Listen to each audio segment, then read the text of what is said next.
chu hun chuan cây rong cả lung min lên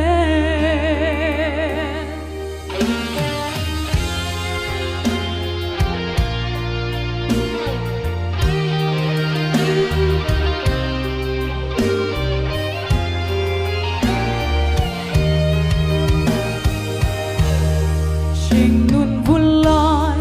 par thana lung karwal pui zam ngai lo ba lal zu ngai ya ka kur pui zong te sai ong ram mo ya tu thung vang in lim tin an leng hian ke ring trina an fog sai sang el tin an rem alai is one row rele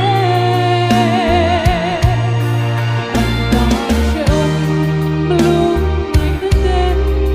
mun an san reng o al to lo o chu hun chuan cây rong cả lung min lên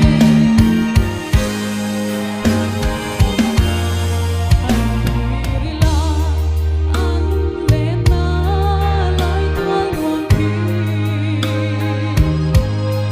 thun thung vang in ko pui moi khi an ram ani she om ram reng reng ai to lovin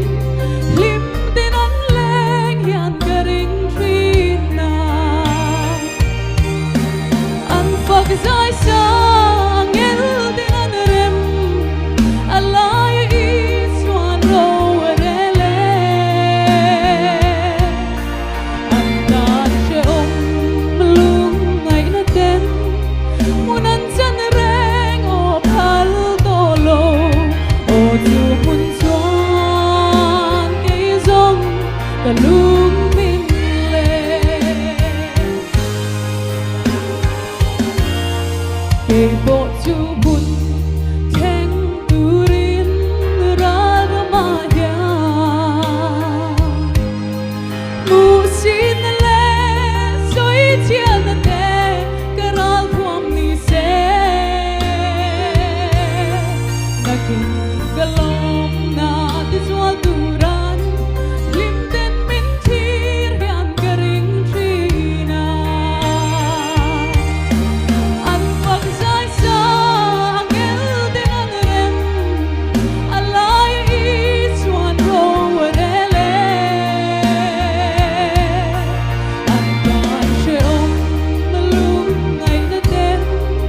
mun an san reng o phal to lo o chu hun chuan cây rong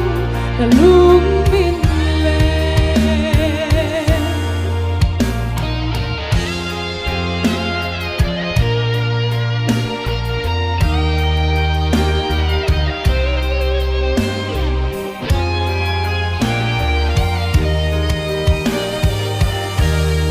cây bộ chu hun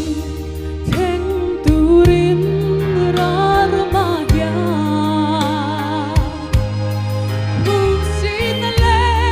soi chian te karal thuam ni se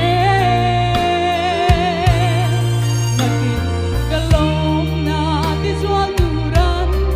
lim ten min thir hian ka ring trina an fog sai sang el tin an rem alai is one row rele an ta she om lung ngai na ten mun an san reng o phal to lo o chu hun chuan cây rong cả lung min lên o chu hun chuan cây rong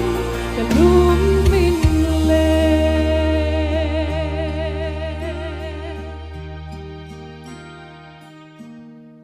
Lalpai suara bebe rose.